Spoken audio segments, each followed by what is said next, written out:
Depuis ses bureaux de Bourse Direct. Donc, dans quelques heures, la Réserve fédérale américaine, on voit l'indice VIX de volatilité encore progresser un petit peu, mais le CAC qui, après plusieurs baisses d'affilée, donc tente de stabiliser les choses et de repartir un peu de l'avant. Est-ce que vous pensez que la hausse du jour pourra tenir jusqu'à la clôture et pourquoi pas se prolonger dans les prochains jours, Romain?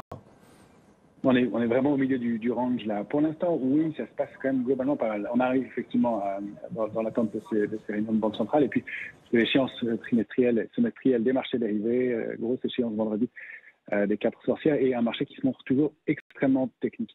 On note que c'est la quatrième échéance d'affilée que l'intérêt diminue sur le futur CAC 40. On arrive sur cette échéance du mois de décembre en roue libre avec 20% d'intérêt en moins par rapport au mois d'août, avec 20% d'intérêt en moins aussi par rapport au mois de décembre dernier. Donc c'est-à-dire que le scénario est assez ouvert. Ce n'est pas nécessairement un signal de baisse ou de risque, mais un signal de prudence de la part des opérateurs qui laisse le scénario ouvert.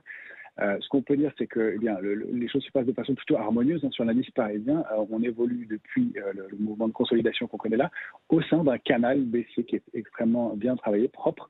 Et ça, c'est un signe d'harmonie, c'est un signe de mouvement canalisé, de consolidation en bon ordre, pour l'instant en tout cas. On identifie grâce aux options des niveaux d'intérêt qui sont bien précis, qui sont 7000, 7100 en haut. On en est assez loin pour l'instant, mais c'est à surveiller. C'est en dessous 6800, 6850. Ça, c'est vraiment un niveau important à préserver.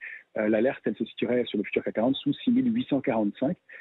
Étant entendu que notre canal baissier, sa borne basse, c'est 6845 pour aujourd'hui. Sa borne haute, c'est 6950.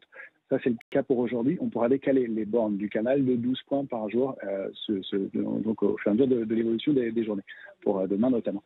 Et donc, on a cette harmonie et c'est des moments qui se passent de façon plutôt propre, sauf que les options de vente se sont concentrées sur 6800, 6850, et c'est-à-dire qu'en dessous, il n'y a pas grand-chose jusqu'à une zone 6006, 6007, et là, on frôlerait notre niveau d'alerte de moyen terme qui est 6540, 6600 points. Donc, il serait bon de préserver ces niveaux-là. On voit que les indices américains le font de la même façon. On a par exemple un Dow Jones qui flirte avec son niveau d'alerte de court terme qui est 35 366 points et avec une alerte de moyen terme qui est bien plus loin, située autour des 34 000 points. Sur le S&P, c'est 4 630 à déborder 4 712 pour aller chercher de l'extension à 4 882, pourquoi pas. Et l'alerte de court terme est située pour le S&P à 4 535 points. Celle du moyen terme, elle est bien plus lointaine, 4 232. Donc pour l'instant, un scénario assez ouvert, mais plutôt canalisé, avec des chances de rebond, mais une prudence évidemment dans la pente. En une minute, Romain, est-ce que vous voyez des actifs ou des valeurs qui, pour la suite, pourraient présenter un potentiel spécifique? C'est de la même façon, on ne fait pas beaucoup de choses, on reste positionné sur un peu les mêmes valeurs, Engie, Coface, Séché Environnement. On surveille des mouvements et on adaptera notre scénario en fonction de l'évolution du marché, pas l'évolution de demain, mais l'évolution dans les jours ou semaines à venir. Si le marché rompt ces niveaux d'alerte de moyen terme, eh bien, on ira chercher les valeurs fortes précédentes, c'est-à-dire technologie, luxe et ces valeurs-là. Si en revanche le marché tient bien, eh bien, on a tout un vivier de valeurs qui sont très en retard cette année, qui pourraient intéresser de façon stratégique au moins les opérateurs en début d'année prochaine. Ils sont un peu sortis du scope là pour cette fin d'année à cause du window dressing. Renault, Atos, Ubisoft, Eiffage, Danone, qui sous-performent et qui pourraient offrir des points d'entrée. Pour l'instant, on n'a pas de structure et de figure de retournement particulière sur ces valeurs-là. On aime bien la réaction de Plastique du Val-de-Loire aujourd'hui sur ces publications qui sont bonnes. On cherchera des points d'entrée dessus.